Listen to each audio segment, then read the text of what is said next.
connecting to the internet. Internet. Networking software. World Wide Web thing on a computer today. Computer. NetSurfer Pro. Hello and welcome to NetSurfer Pro, a whirlwind ride through the World Wide Web. I am your guide, Matt Craig, and with me is... Galen Wilson. Yay! I'm excited because I have a ton of new audio equipment. That was my stimulus check. I unfortunately had to spend my stimulus check on let me check here. The time machine that we use to get these Flash games. Oh, I thought you were going to say like rent and food, which would have been completely understandable. Oh no, I don't pay rent. I've just been, listen. I send a physical check to my landlords. They try to cash it. It just bounces. But they haven't noticed yet. Boing? Where are you getting these rubber checks from? The joke check store? I send them a can that says all checks in here, and they open it, and it's a bunch of springs that, fly out like snakes. Yeah. And then they give it to one of their friends, and they're like, hey, look at all these peanuts in here. And they open it, and it's actually peanuts, and they go, wait, I gave you the wrong one. Like, what do you mean the wrong one? These have peanuts. Oh, sorry, those are cashews. Those don't even look like cashews. So... today we didn't have a great intro, but... Well, yeah. But I was going to say, with this time machine that you've spent your stimulus check on, this time we decided to splurge a bit and grab 6-ish separate topics instead of one topic. That's not because we were at a loss to come up with one topic. It's because there are so many good topics that we can't just leave one at that. Yeah, we wanted to highlight a lot of specific things with this this little month-long journey, but we also wanted to just sort of, talk about stuff that we personally like as well. And so today is just sort of a grab bag of various topics that we enjoyed, especially because Flash was, a big part of our lives. Right. I should clarify, these are specifically Flash games. Yeah, not animations. Right. And these aren't just random other topics, because that's what we do the rest of the episodes in the podcast. Yeah, we can save talking about, Shrek Retold or whatever for next month when we go back to our silly podcast. But for now, we've got to buckle down and talk about the serious issues. Yes. For our first serious issue, we are talking, of course, about a game where monkeys destroy balloons with darts. Yes, you may know this game. You probably love this game. Interactive Buddy. Now, hold on. Didn't we do that last week? Yes, actually, we did. My lawyers have just confirmed that we have actually already talked about Interactive Buddy. So I guess we'd have to talk about Bloons TD5. Yeah. So, tower defense games, they definitely existed before Flash games were a thing. Or at least maybe concurrently. I'm pretty sure they started with Warcraft maps. Don't quote me on that, though. But Flash games definitely had sort of like a tower defense renaissance. Yeah. The genre of tower defense was, I would argue, kind of defined by Flash games. Not like specifically, only Flash games did it, but the tropes and the general structure you would learn more from Flash games than from other games around this period. Right. Yeah, Bloons itself actually didn't start as a tower defense game. The first Bloons game in the Bloons series proper was a physics-based game where you throw a dart at a bunch of floating balloons. Sort of a Angry Birds, if you're familiar with it. A little known game called Angry Birds. Small, obscure indie title, Angry Birds. Right, yeah. But Bloons Tower Defense is a spin-off of that with a tower defense structure. You still have monkeys throwing darts at balloons. In this case, the monkeys are the towers you place, and they are defending what have you from evil balloons that are attacking you. Yeah, and the reason that I chose this game, we both kind of chose three topics each, and the reason that I started with this was because number one, it's a topic that the two of us are very familiar with. This was kind of the flash game to play when we were in like computer class in high school. I also still play Bloons Tower Defense, just in the Bloons Tower Defense 6 and Bloons Adventure Time Tower Defense iterations. But Bloons Tower Defense 5 is still like a pretty all around good game.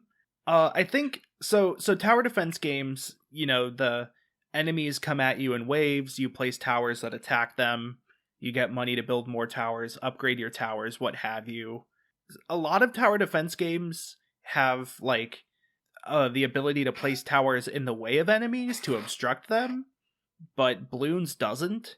It is the path in the buildable area are separate, and so like there's less strategy in that regard, but instead a lot of the more specific strategy comes in the sheer variety of like types of balloons you have to keep track of, and how a lot of towers have very specific like strengths and weaknesses to them. Yeah, the structure of Bloons TD5 is very similar to any other tower defense you would sort of see, where you start off with the very low level balloons, which all take basically just one or maybe two pops to fully dissolve.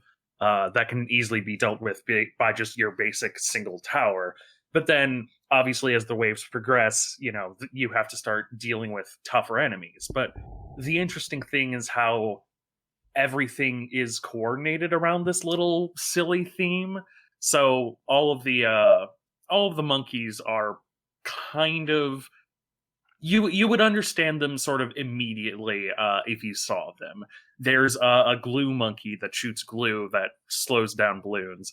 There's a tack, like you can place tacks onto the track and place a building that builds tacks that obviously will pop the balloon. But subsequently the balloons also have higher levels based on their colors, and the difficulty, or not the difficulty, but the speed is determined by what level of color they are. But then they have variations, like there's heart-shaped balloons that if they're not popped soon enough will actually grow their color back. They have metal balloons that require specific bomb enemies to pop. I think what sets Bloons apart from other tower defense games is the fact that the balloons in Bloons, they create more balloons when they pop, or rather, like their health is a series of like layers. In a lot of tower defense games, an enemy will spawn, and then you attack the enemy, and then you kill the enemy. But oftentimes in Bloons, it's more like you kill the enemy, and then a slower enemy spawns, and then a slower enemy spawns. And this especially is apparent with like the Moabs, which I think were in Bloons TD5. Yes, they were. Which literally do spawn multiple like higher level balloons after they die once.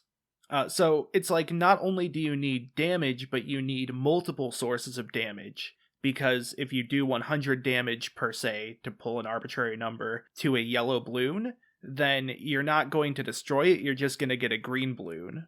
Yeah, the levels of various balloons and the ways that they interact is what makes Bloons TD5 such an addicting game. Because, like, any one individual balloon is not an immediate enemy defeat. It's another obstacle. Yeah, it's about like density in a way that's different from other tower defense games. You can't just go tall with a tower, you have to go wide and place multiple towers. And then also like there's the camouflage, there's the lead balloons. These things have very specific counterplay in that you need specific damage types to deal with them. But I think in this case it just helps add like variety in planning. Especially like if you play on harder difficulties, you will have to plan ahead like pretty solidly and have a good idea for your build order.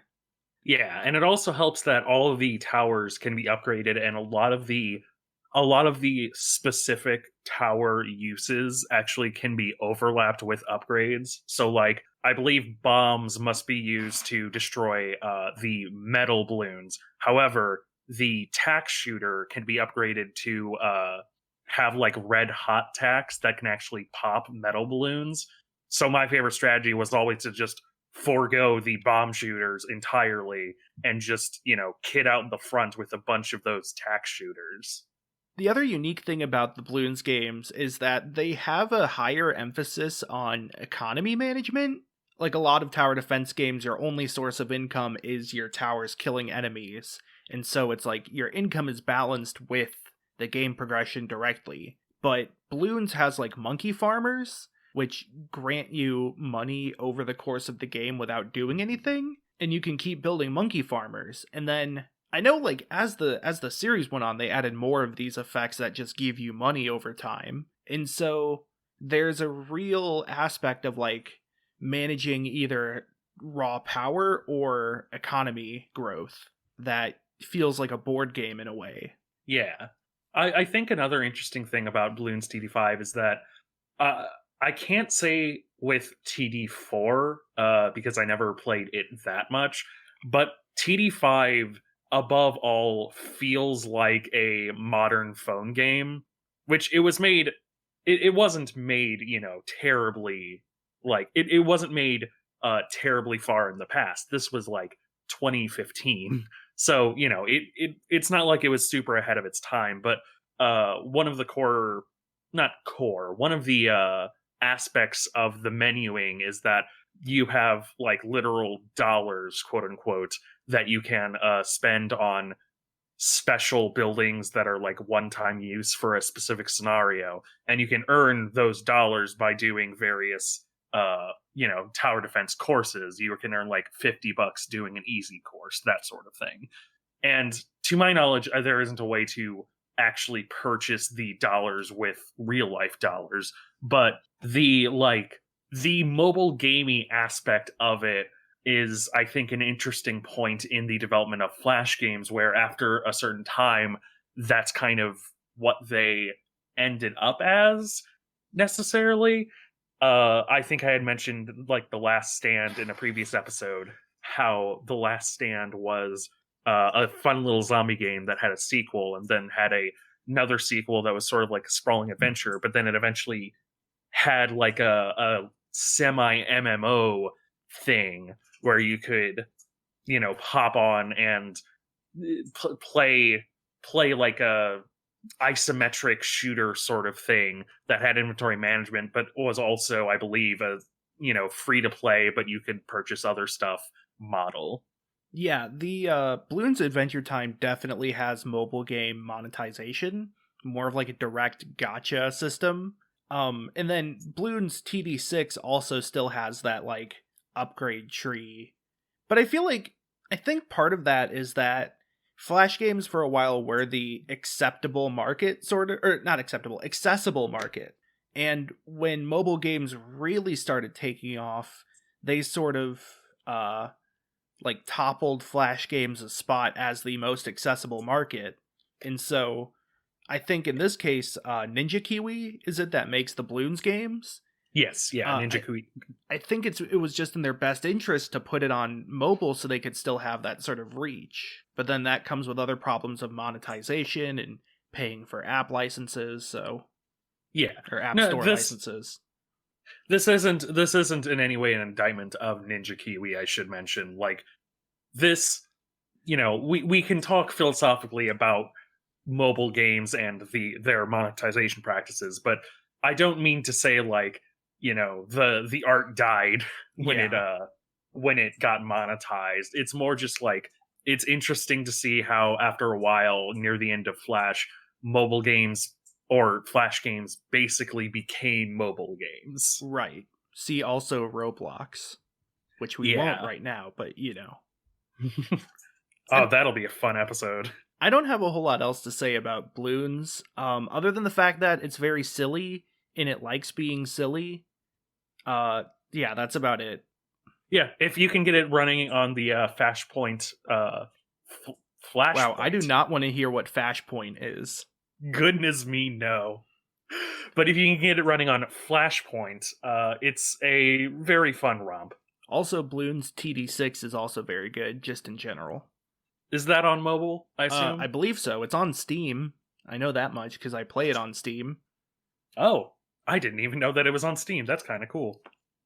All right, so my first pick is a complete opposite direction. It's something that is popular, but it's also super experimental, which the reasons why it's popular are pretty obvious when you get down to it. I am bringing up to the table QWOP, QWOP, created by Bennett Foddy, who you may know as the creator of Getting Over It with Bennett Foddy. QWOP is a game where you are a sprinter, and your goal is to, like, what is it, 100 yards you have to run? Yeah, you have to run 100 yards and do a long jump. Yeah, and that seems pretty simple. You have unlimited time, except you are controlling your calves and thighs directly. The muscles, if you will. And so what happens is it is a very simple task, but like takes a Rube Goldbergian amount of effort to actually complete. And this is what Bennett Foddy calls a fumble simulator. A game where the whole point of it is that you fail to do these sort of basic things, because like the very aspect of controlling the character is ridiculously complex. QWOP probably got no small amount of its prominence from the fact that it was a very good, I'm going to say YouTube bait game, and again, I don't mean that derogatorily, but it was a very easy game to pick up if you were starting out as like a YouTube Let's Player, and it got very big on that scene. Right. It's a game where it's really fun to watch people fail, because it's easy to fail in surprising ways, especially if somebody doesn't know what QWOP is about before going into it. And then also, it's very, very rewarding when you make that first step or that second step. Like every like amount of progress you make in the game is like watching a baby crawl for the first time. And I think that is another part of why it's fun to watch, is not only is it funny when you fail, but it's so exciting when you succeed. Yeah, it's very, there's a large social aspect in QWOP for such a, small single track game, that it sort of transcends the small game that QWOP is. And I think, honestly, no small amount of like the YouTube focus on various Flash games came from that sort of idea.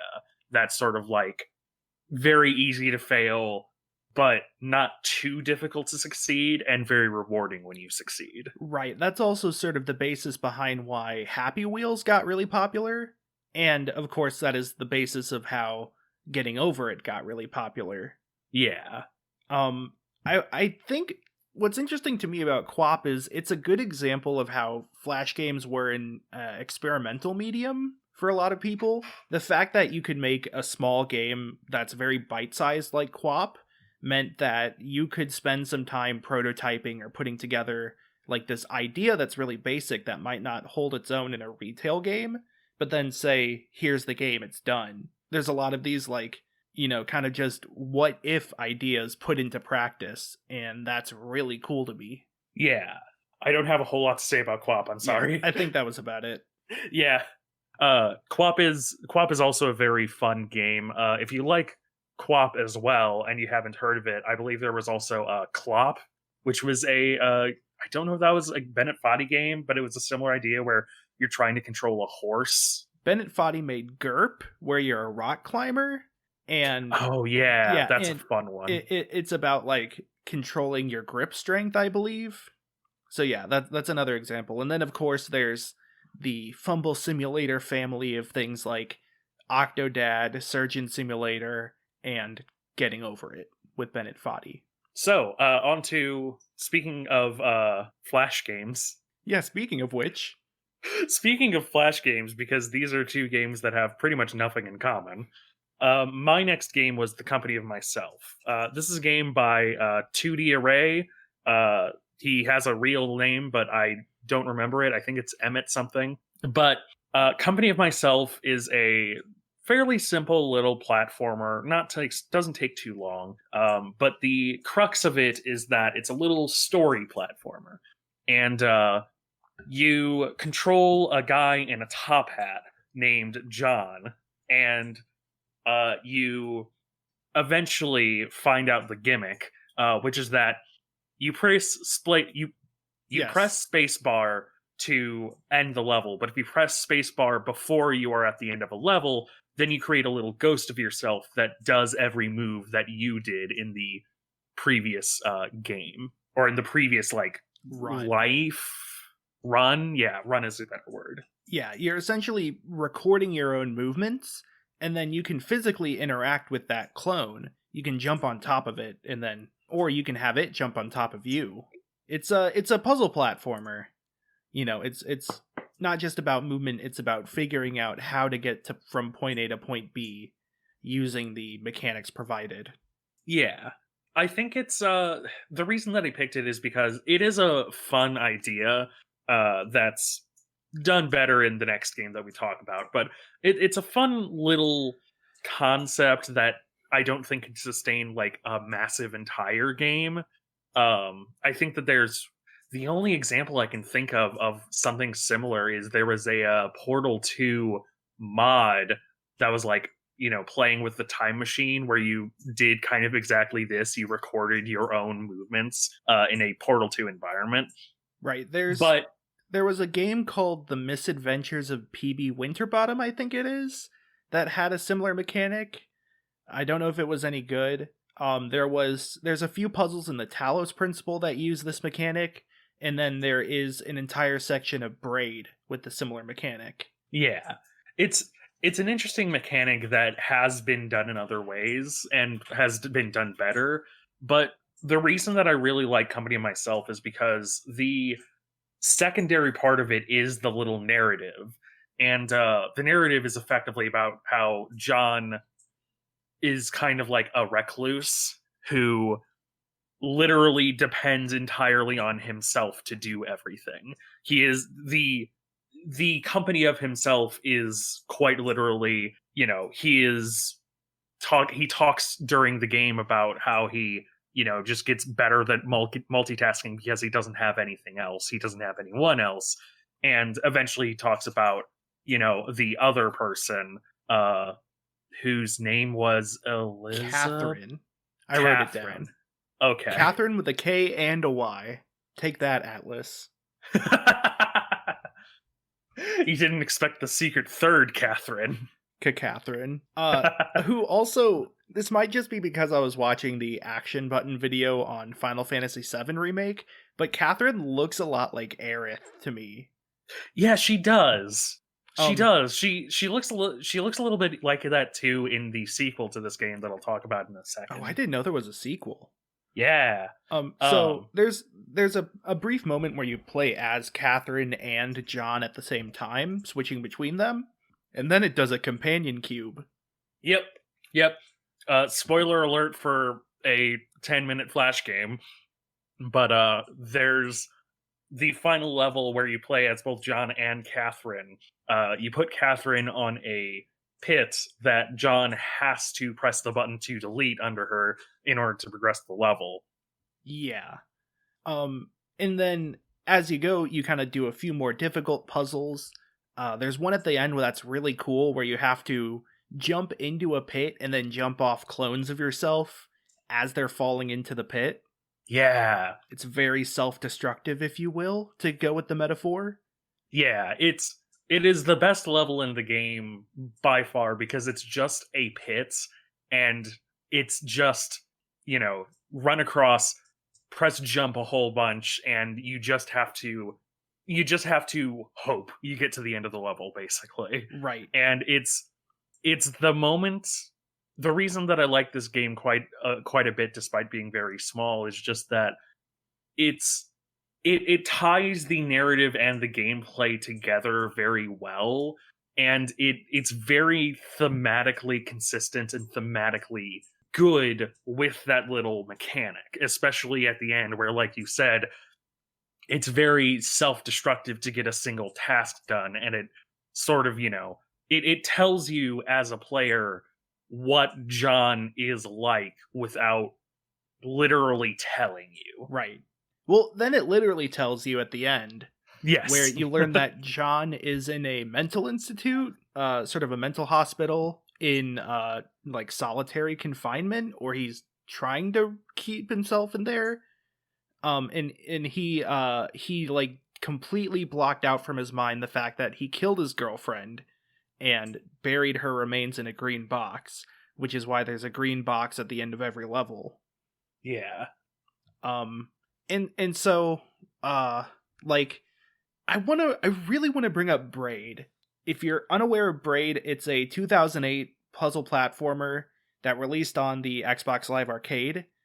It is one of the most important indie games for like the shape of indie games in the future, because it was an early example of one that was successfully financially and had like artistic merit. It was somebody trying to make a point and like, make something more than just fun game. And Company of Myself is very similar in tone, in style of like a main character who is an unreliable narrator who did awful things to women and glorifies that even though it's not great. It's a puzzle platformer. It's very surreal and dreamlike. And I don't mean this is a bad thing. I mean this is interesting because to me it shows that this person was inspired by a game they played to really try it for themselves. They say imitation's the sincerest form of flattery. Yeah. I think that's sort of what I'm getting at. And the puzzle mechanics are pretty well executed in here. They do a lot of like kind of puzzle game design ideas. Like there is 2 levels. Well, first I should mention there are objects that only the clones can pass through and only the current one can pass through. And those are used in one level where it's the same layout. It's just like platform. Then there is a platform you have to walk across that is either the clones only or John only like surface. Yeah. And then there is the ending at the very other side, which has the door or the box. And so for one iteration of this level, you have to give your clone a ride, and then for the other iteration, you have to ride on your clone. But like reusing the entire level except with one small change is like nowadays a puzzle game staple. Like that's something you do because it's like smart, I guess I should say. To go into details, would take a bit longer, but it's cool to me that this does those in this small game. Like there's effort put into it. Or the fact that the main character has this top hat with like a wide brim around it, which makes it look like it's a platform you can jump on. And then he can't jump on top of Catherine's head, but she can jump on top of his because she's not wearing the hat. So like the character design is also given thought to it to make it mechanically reasonable. And so like, as much as it is sort of a heavily inspired by Braid, it still does a lot of very smart things on its own that makes it feel worthwhile. Yeah, it's a fun bite-sized look into how Flash games kind of imitated and reflected the like indie landscape as it grew. And it's also just it takes a single idea and runs with basically everything that it can do with that idea. And that's, always a favorite of mine, when just something has a simple concept and then just tries to do everything with it as possible. Yeah, it doesn't introduce too many mechanics, it seems. It's like there's the different surfaces that only one type can pass through. There's switches that remove blocks, and that's really about it. Yeah, pretty much. And that's pretty respectable to me, Yeah. in my Um, eyes.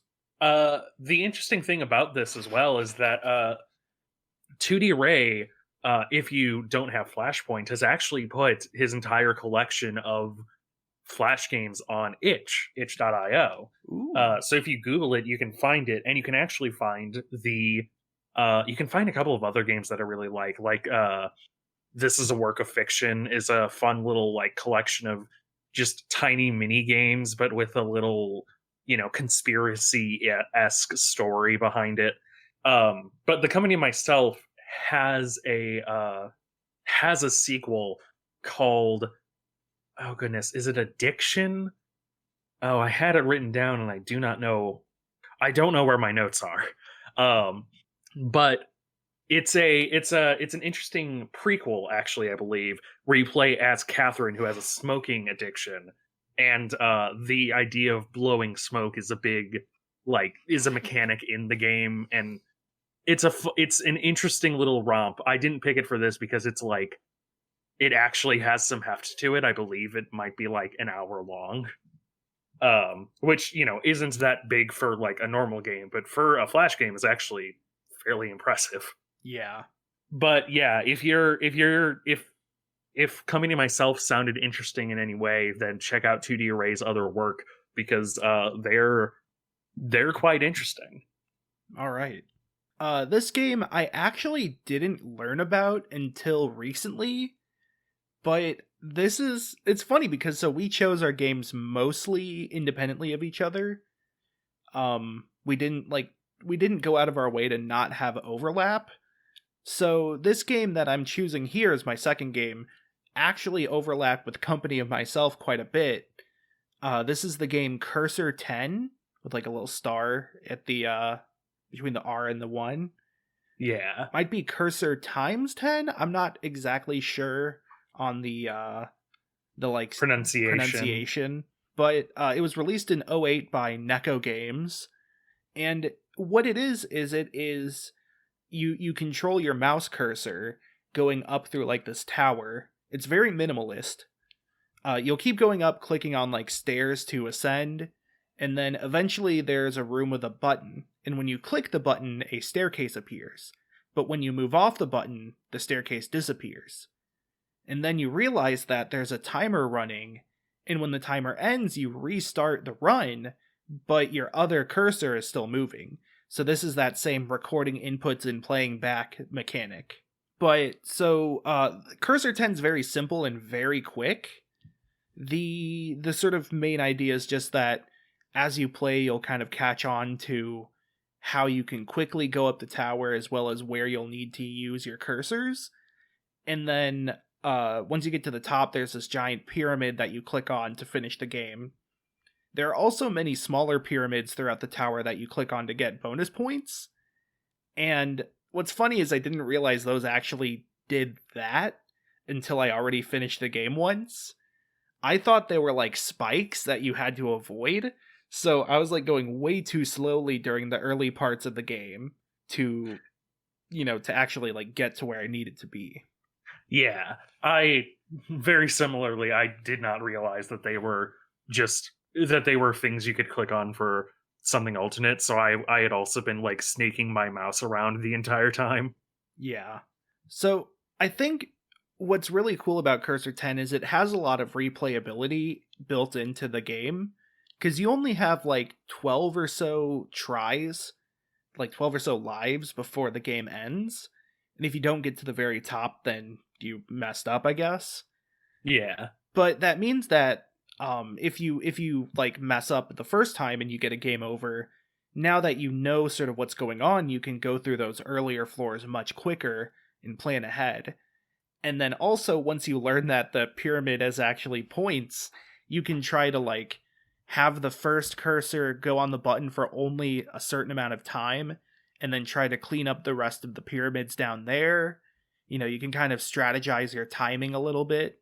It's worth noting that to get to the top floor, you need 4 buttons held on separate floors. So, like, you really have to plan ahead, but you actually... like, most of the planning that's, like, how much time do I have to spend on the button versus getting points doesn't matter until you've played the game once, if you will. Yeah, it's the interesting thing about Cursor 10 is that by the time you're at the top in general and realize, what you have to do to finish the game, you still have probably half your lives. So it's not the sort of thing where like your first run is just kind of a whiff. Your first run is just going to, you're going to just fail and then you're going to learn. It's the kind of thing where all of the learning can happen in one life and then or one run, and then your second run can be perfecting that. I think what's really cool in this case is it's a pretty complete idea itself, but it uses the score mechanic in a pretty traditional way of just encouraging replayability. But I feel like this is a game that I'm more interested in, like, boosting my score versus something like Kitten Cannon or something, because I feel like I have a lot more input into it, if you will. And it's not just like doing something infinitely. I can sort of strategize over where I'll spend what time, and so it becomes almost a puzzle versus like a test of endurance or a test of reflexes. Yeah, it's slightly different from a lot of other Flash games, especially around the '08 era, where the ability to score points is based very directly on your skill. And so it's the kind of game that you can speed run, basically. It's the kind of game that, you can directly influence in a way that you couldn't with sort of sillier Flash games. And it's such a neat little minimalist idea. Yeah, it's also that you're literally controlling a mouse cursor. It's like there's no character that you're moving. There's very little aesthetics at all. It does just enough. And I think that might be just enough talking about it as well. Yeah. Yeah. It's a smaller game, but I would honestly say if like of the entire list, that one's probably the second one you're going to want to play. The first one is probably going to be the one we talk about last. Yeah. But now, your number 3. Yes, number 3. So this one is also a mostly narrative little romp. It's called Heir. Heir as in like heir to the throne, Heir, not heir as in.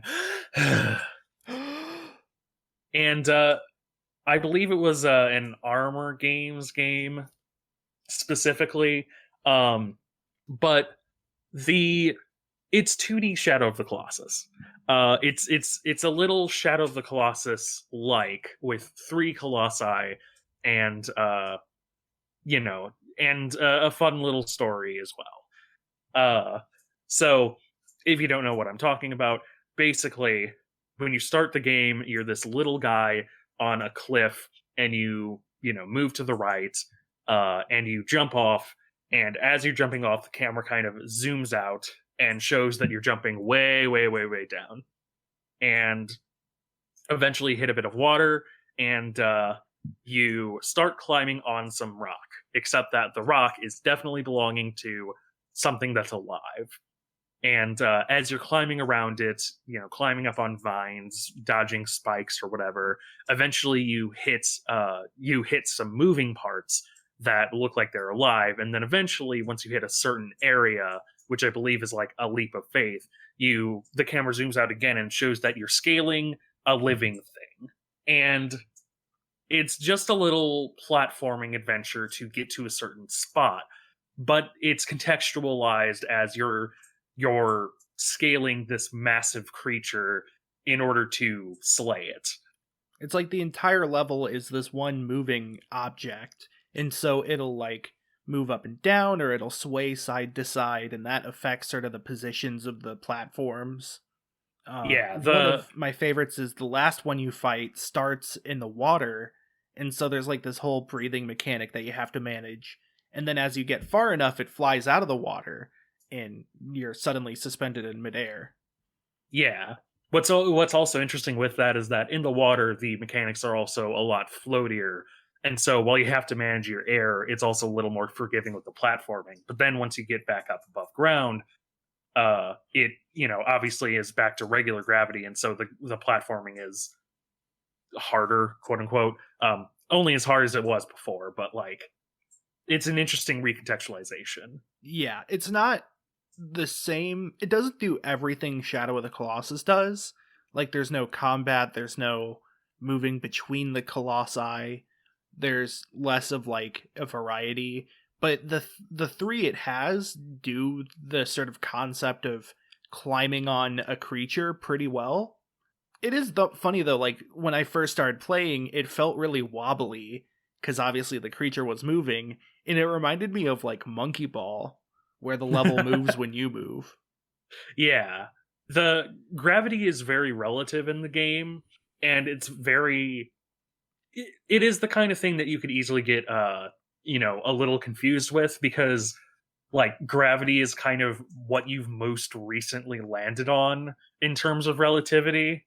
So Right. like the way that you have to position yourself and think about how everything works is a little bit ever changing throughout the level. Yeah. My one sort of problem was that there is an ability to zoom out to see what's near you, but you can't really look at the entire monster whenever you want, which oftentimes led to me kind of forgetting it was a creature of some sort, and it just started to feel more like a level.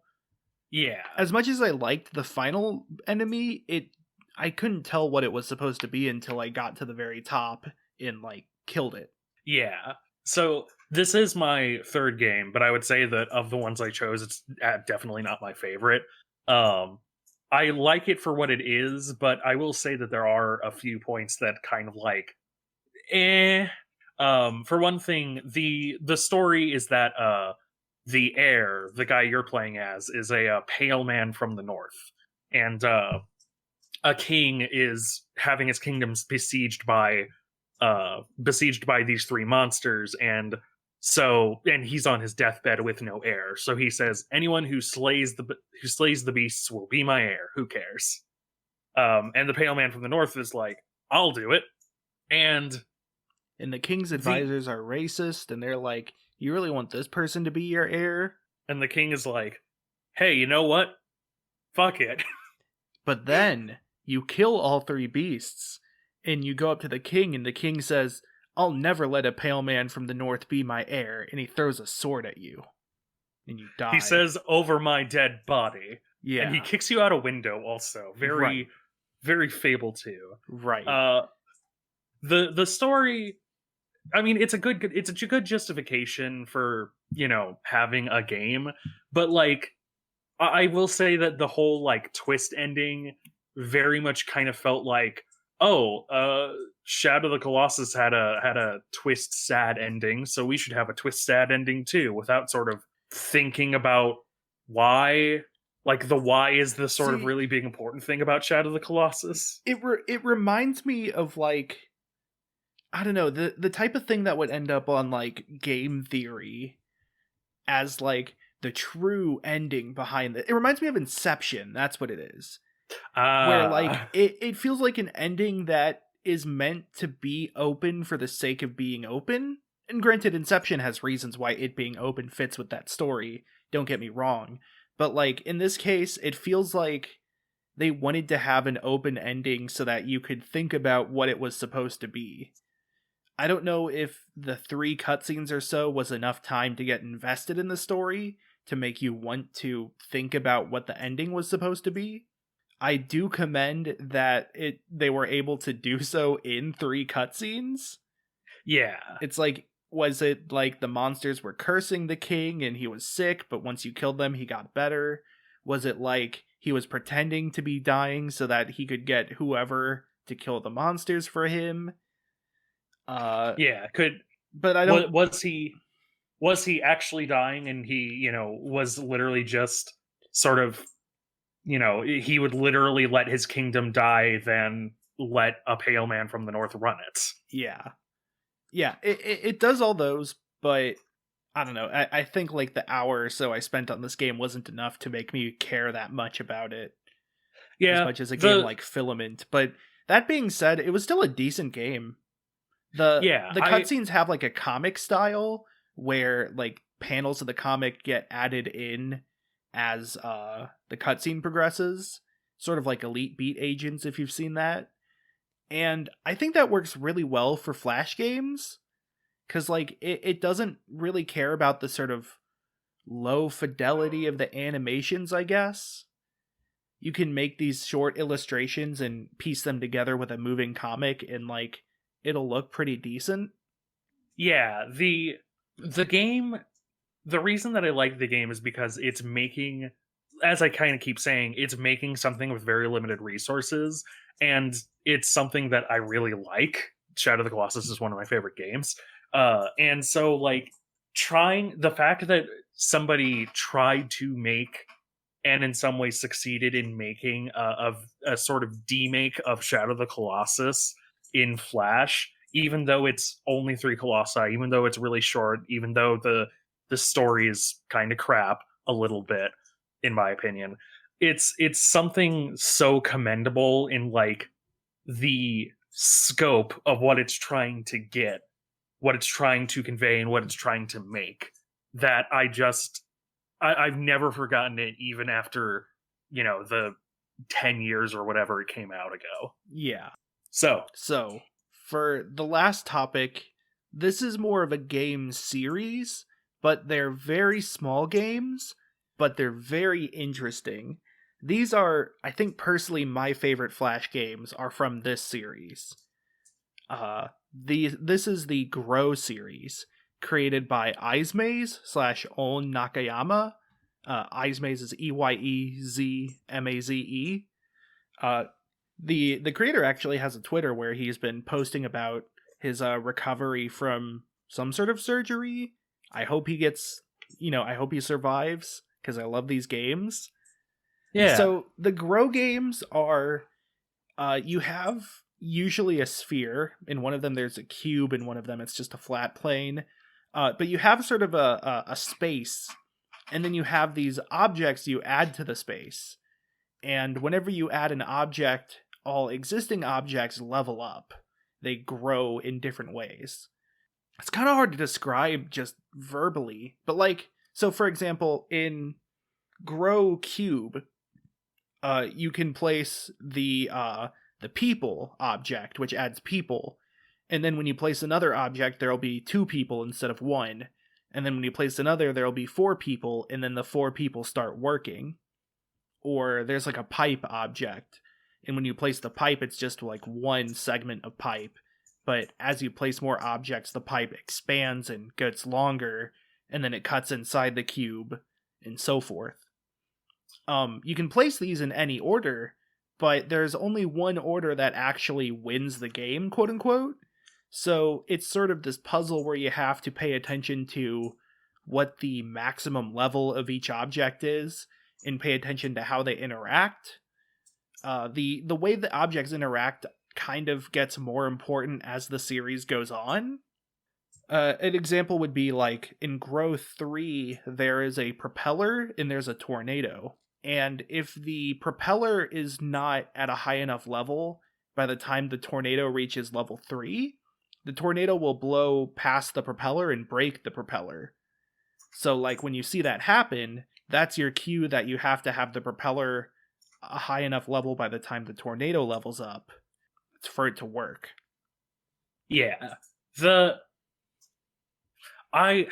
I really liked the Grow series, and I would say that if there was anything that you play of this list, it should be the Grow series. It's very... The earlier ones are very abstract. And I honestly, like, to be quite honest, I would say that my least favorite ones are kind of the earlier ones where it's very abstract.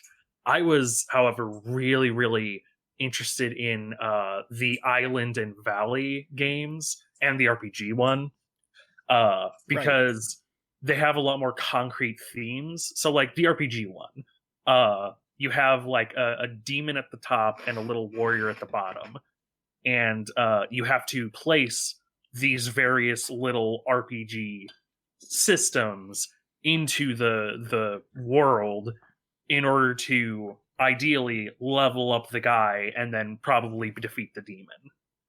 Right, yeah. And the systems include things like there's like a forest where it starts with one tree and then it grows bigger and bigger. There's a lake, there's a little tower of enemies. Every time you finish placing all the objects, you get to watch the hero go through every little place you add. And so if you get the forest to the high enough level, you'll probably see the hero go in and buy a sword from the worker there. So like that, oh, if I get the hero to this level, then they'll do that. And then maybe you'll notice that if you get the mountain to a high enough level, there's a giant boulder. And so you try to find the object that gives the hero a bomb. Yeah. I think Grow RPG is one of the easier ones to sort of puzzle out how to complete it based on like interactions, and there's a pretty good amount of like objects that have a maximum level that's easy to notice.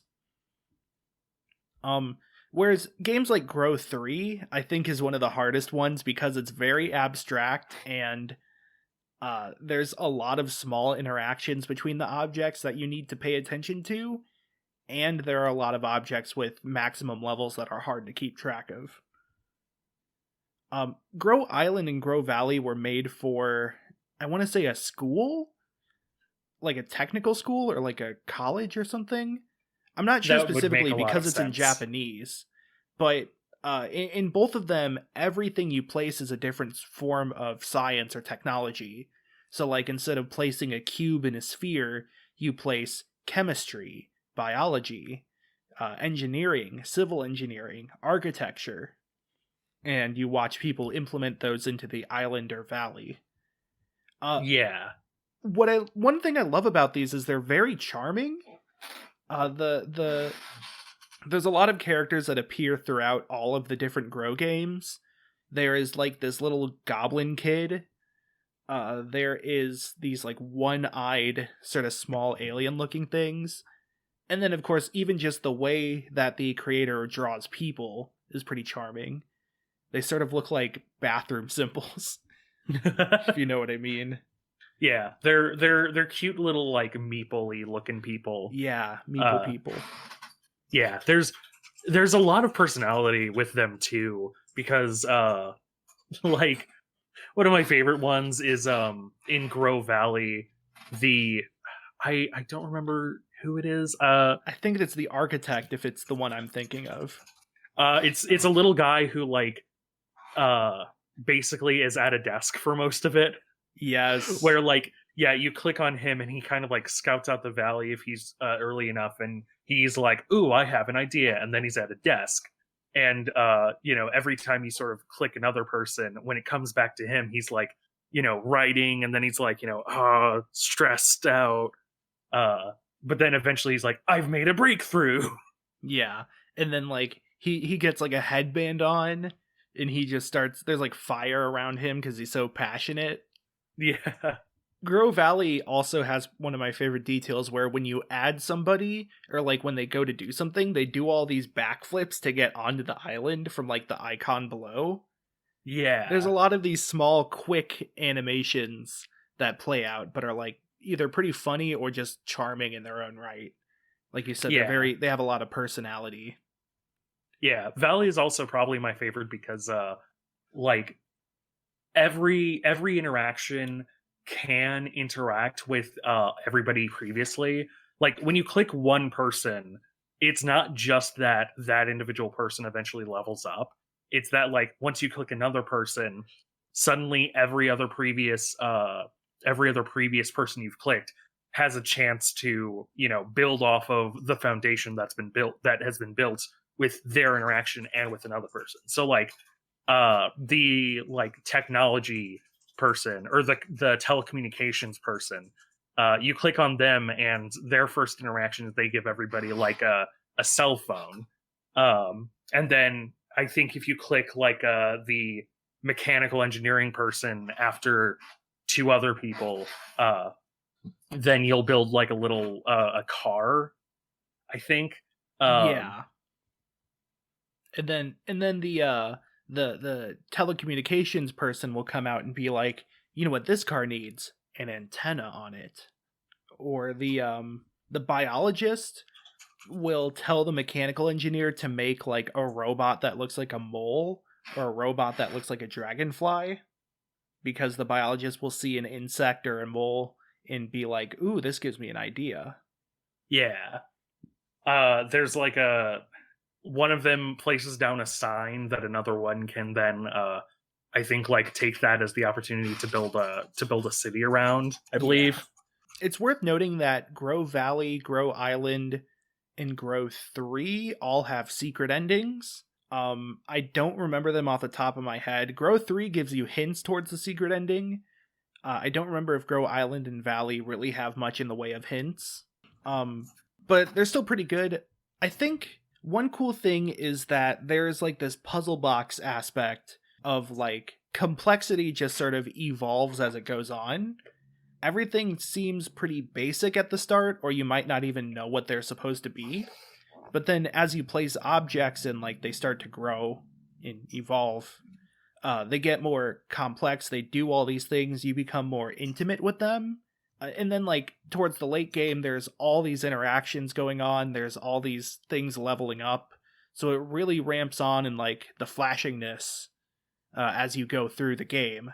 But it has that aspect of like at the start, everything is so foreign and different. And then you slowly just kind of work out how it all fits together. Yeah. I also quite love about some of them as well is that some of them are very obvious a little bit when you've like made progress. So like Grow Cube, the first two steps are like you place down a human and then you place down water, because when you place down human, the very next thing that they do is dig if there is water. And then if you do another step, then you will know that it's the correct one when the humans sort of interact with it, you know. But if they don't really interact with it, or if one of them, you know, stops prematurely seemingly, then you kind of know, oh, I'm missing a step here. But with some of the other ones, it's a little bit staggered. So like with Grow Valley, there's, you know, the mechanical engineer can build a car if you click him like early. But if you have the mechanical engineer and like a telecommunications guy and something else, they don't build a car, they build like a little UFO. Yeah. So like it has some mutual exclusivity. Right. That sort of tells that like doesn't exactly 100% points to what you're supposed to do. Right. I think if you want to play the Grow games, which I highly, highly recommend, I think the best sort of order, if you will, is Cube, Island, RPG, Valley, 3, something like that. Maybe Cube, RPG, Island, Valley, 3.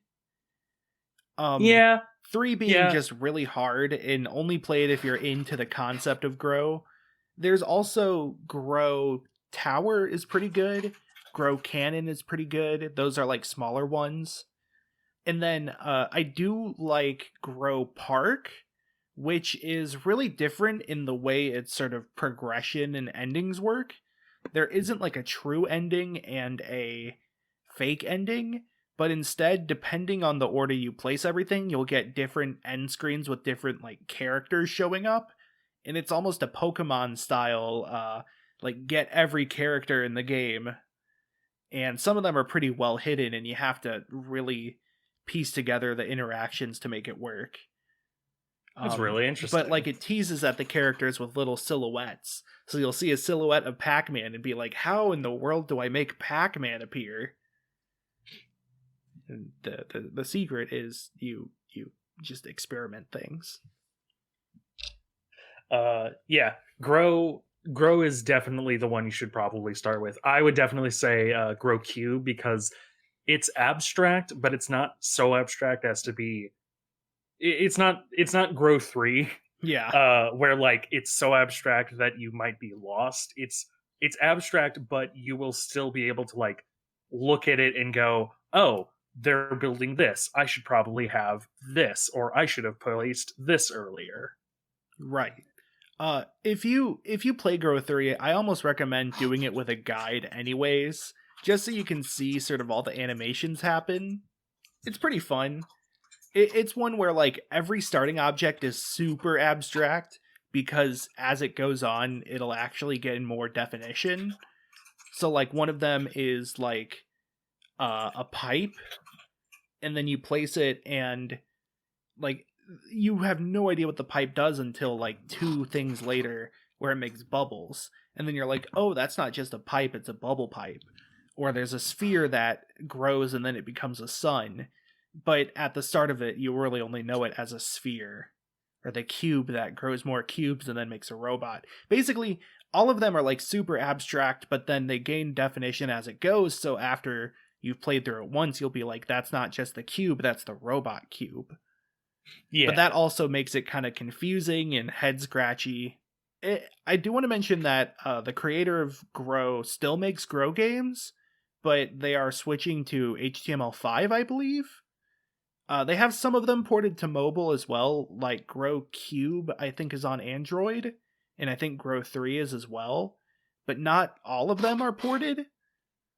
But their website is still up, and that has links to all of their like official ports of the games. Yeah. It's good to see a creator trying to preserve their work after, Flash after Flash clearly doesn't and can't. Yeah. Yeah, the Grow series is very good. Do you have any like very small last minute recommendations before we wrap up? Off of what we talked about, not particularly.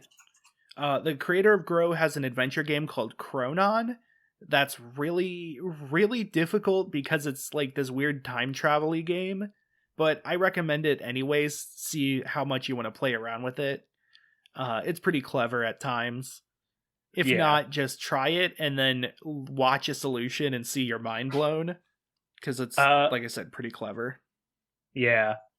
I believe that there's a game called like One Shot, where the whole idea was that it's a little story that you only have one chance to get the good ending for, or get any ending for. Which was a fun little experiment. Are we talking about the same One Shot?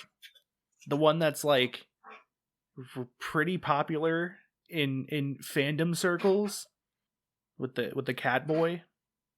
No. Oh, well then. Probably not. The other game, One Shot, is pretty good.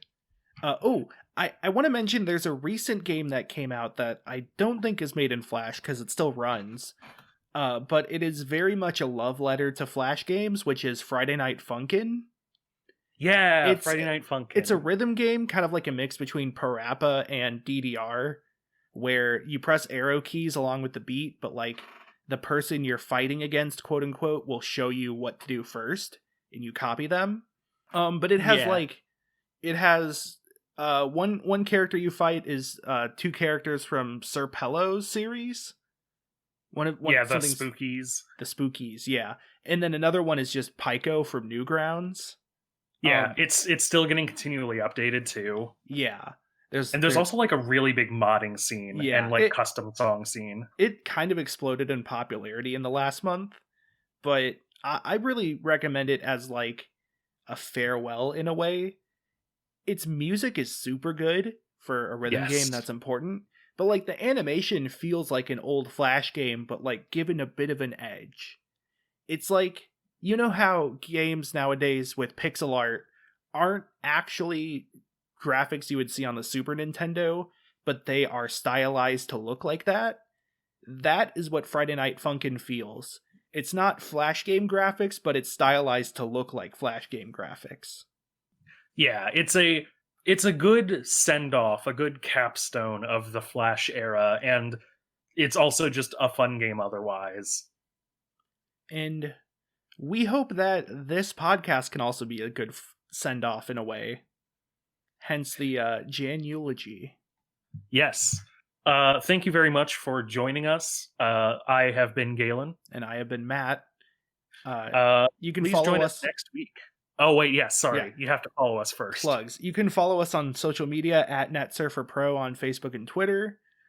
You can, tell us how our episodes are, maybe recommend things for future episodes. I think we have a pretty wide library of things we can cover, but I'm all ears. As in, I'm covered in ears. It really hurts to listen to things. Yeah, Matt is actually a biblical angel. We've been kind of hiding it. Biblical Angel is also exploding in popularity recently. And sea shanties. Yes. We need a biblical angel singing sea shanties in Friday Night Funkin'. Puzzle solved. We got it. We got it.